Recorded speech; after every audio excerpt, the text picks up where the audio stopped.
World War II was one of the most monumental events ever to occur in world history. It was a truly bloody event with an estimated 60 to 80 million lives lost during the conflict.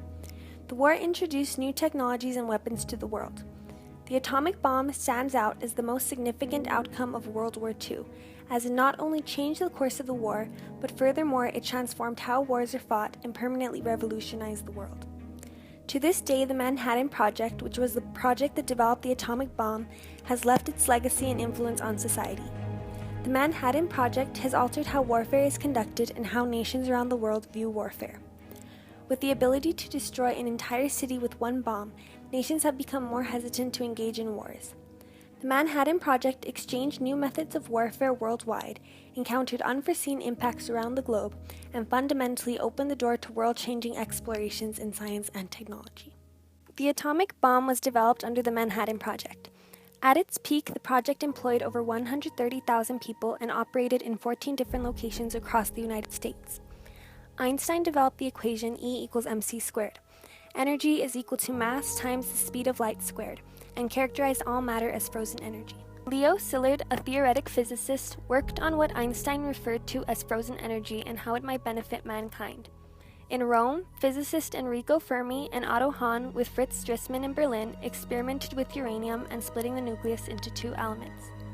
Physicists Lisa Meitner and Otto Frisch named this process fission, and soon scientists around the world were rushing to study this phenomenon. With Hitler's anti-Semitism, many Jewish scientists from Germany fled in fear. Szilard, Eugene Wigner, and Edward Teller attempted to warn the president. They reached out to Einstein to get his support in order to get the attention of the president. In the letter, they wrote, "It may become possible to set up a nuclear chain reaction in a large mass of uranium, by which vast amounts of power and large quantities of new radium-like elements would be generated. This new phenomenon would also lead to the construction of bombs." Albert Einstein.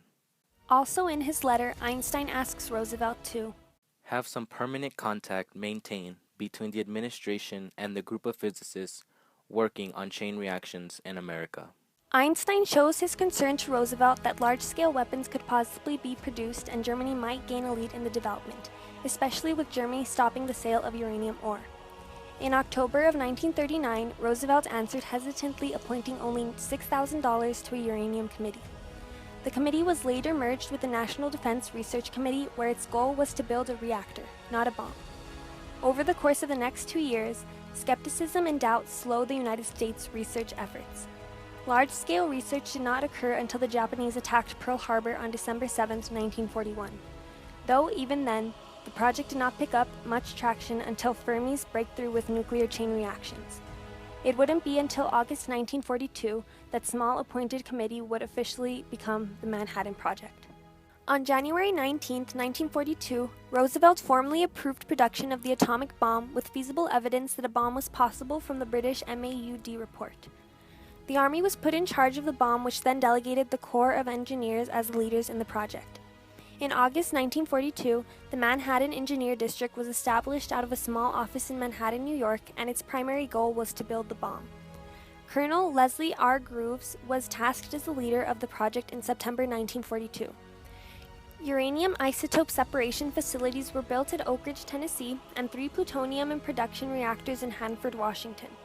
After Colonel Groves was tasked in charge, he appointed J. Robert Oppenheimer as director of a secret laboratory. Oppenheimer scouted locations for the laboratory and suggested Los Alamos, New Mexico as the site. The University of California agreed to operate the laboratory in April of 1943. On December 2, 1942, Fermi and his team at the University of Chicago achieved a breakthrough in the development of the bomb. Fermi controlled the first nuclear chain reaction in his laboratory, ushering in the nuclear age. He produced the first self-sustaining nuclear chain reaction, which was necessary in creating the bomb. Fermi's breakthrough brought more attention and awareness to the project as the reality for developing a bomb became a possibility. The project began moving at breakneck speeds, with more funds being allocated to the project. The Los Alamos laboratory was built quickly in early 1943 in the small ranch town of Los Alamos. Los Alamos was formally established as a secret wartime laboratory in early 1943. Locals were unaware of the project. The level of secrecy on the project was kept high. Even Vice President Truman was unaware of the project until he became president. Between April 1943 and August 1944, the majority of the technical work was focused on using a large caliber gun to shoot one piece of uranium or plutonium at another piece of the same material. However, experiments by future Nobel laureate Emilio Segri proved that plutonium could not be used in a gun gadget because residual impurities could not be totally removed. An alternative method, implosion, had to be developed if plutonium was to be used. Accordingly, Oppenheimer reorganized Los Alamos in August 1944 to concentrate laboratory work on implosion. Following the surrender of Nazi Germany, Los Alamos scientists were ready to test the bomb. On July 16, 1945, they tested a plutonium implosion bomb at the Trinity site in Alamogordo, New Mexico.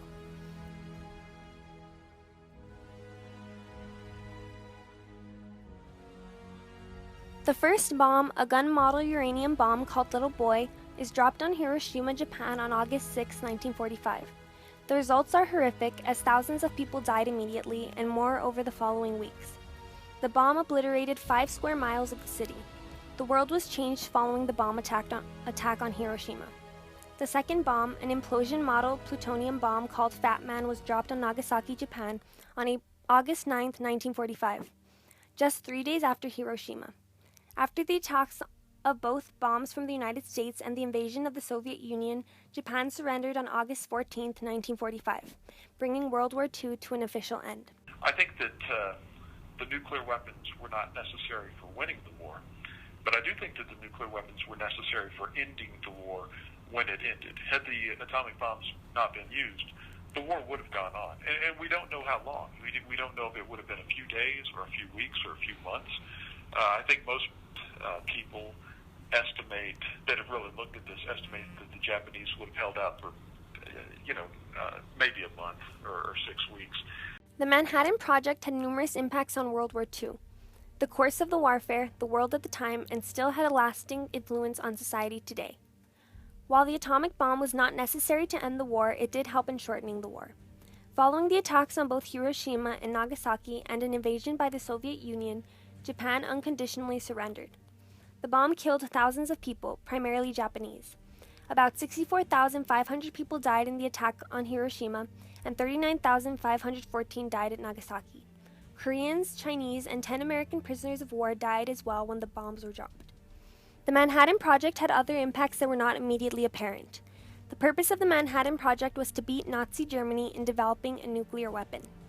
After Germany was defeated, the United States continued to to develop nuclear weapons. The United States wanted to show off its power and ability to produce weapons of mass destruction. This created great tension between the United States and the Soviet Union, which developed into the Cold War. The Cold War brought mass paranoia and fear of what nuclear weapons could do to the world. After Little Boy and Fat Man were dropped, the capability of these types of weapons were well known throughout the world. With the ability to obliterate entire populations with one weapon, nations have engaged in wars less often. At the time of its construction, those working on the Manhattan Project were not fully aware of the impacts and legacies the bomb would leave on the world.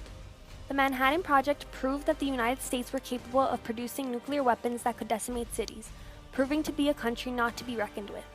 It firmly established the United States as a world superpower, which would eventually lead to the Cold War. The Manhattan Project gave birth to the nuclear age, an age where warfare and foreign policy are carried out much differently.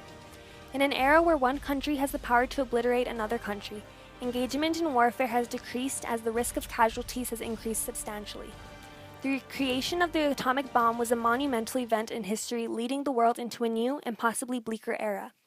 This has left future generations to deal with the consequences of possible nuclear warfare and the decisions on how to use them. The decision future generations make will be the fate of our future.